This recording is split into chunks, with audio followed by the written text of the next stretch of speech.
Good day and welcome to another edition of our Abba's House Nuggets.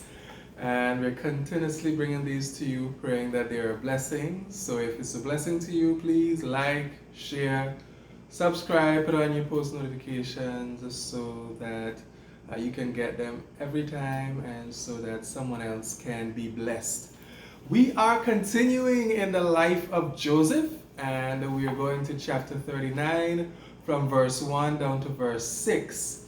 And it's interesting, Joseph is now in Egypt. He's been sold as a slave to Potiphar, and he's in Potiphar's house, and he is prosperous and he is being blessed.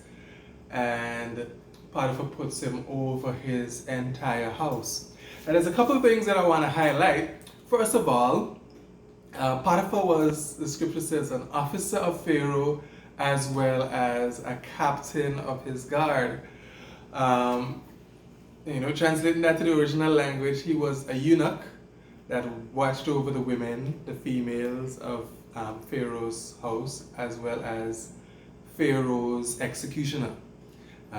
So in a lot of ways, you could look at Potiphar not being the best person, or you could even say that Joseph and Potiphar probably had opposites in terms of morals and beliefs. Furthermore, Potiphar's name means belonging to the sun, and from historical accounts, that god Ra, the god of the sun, was the god of the Egyptians back in those times. So Joseph and Pharaoh had fundamentally different beliefs. But the scripture tells us that Joseph, in spite of this, served Potiphar. The question I want to ask you is, if you are in Joseph's shoes, would you give yourself wholeheartedly, enthusiastically, and energetically to serving an Egyptian taskmaster who had totally different beliefs to you? Or would you be thinking to yourself, Lord, I have these abilities and these talents and these dreams, but you are wasting them. You're having me waste them here as a slave in this house of this evil individual. Would that be your mindset? But that was not Joseph's mindset.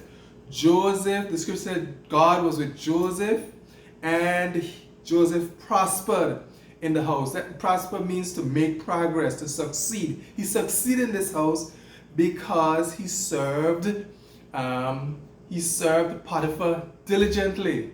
That there's a scripture in Colossians where Paul said, whatsoever you do, whether in word or in deed, do it all to the glory of God. It doesn't matter where you are, in what job, in what position, who it is you are assigned to. They're not always going to be a godly person. They're not always going to believe in the things that you believe in. I would even go down to the word, so they might even be the same sexual orientation as you.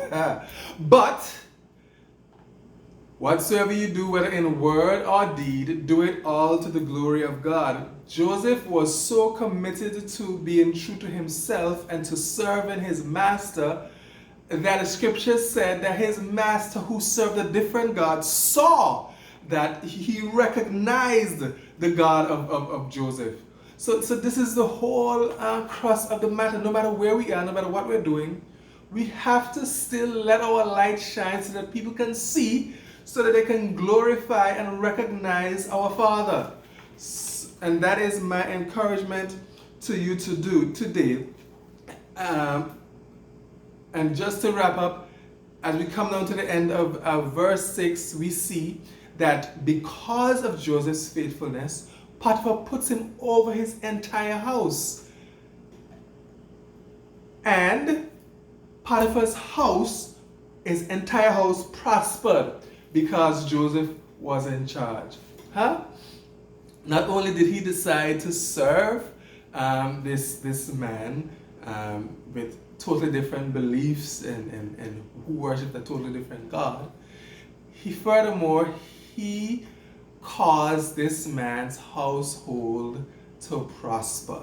And I think that there's a lot of reasons why Joseph was in this house.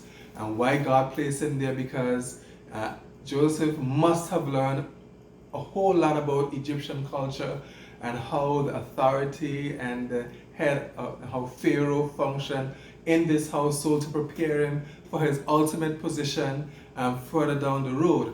But Joseph had to, in this situation, make the decision that in spite of who this person was, he was going to be content in his situation and serve to the best of his ability. And I hope that you would do just like Joseph did. I hope this is a blessing to you. God bless you. Go do, go give, be blessed.